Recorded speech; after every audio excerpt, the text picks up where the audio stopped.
днешния клип ще опитаме такива бомбони, което тук наистина не сме ги пробвали. И на фърмата казаха, че са супер пикантни. Но за това си вземехме тази напитка.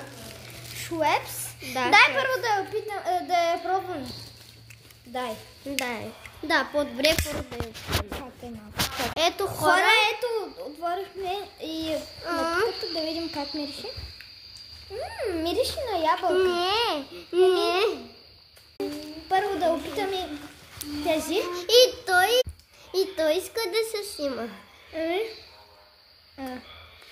Ето и аз опитвам.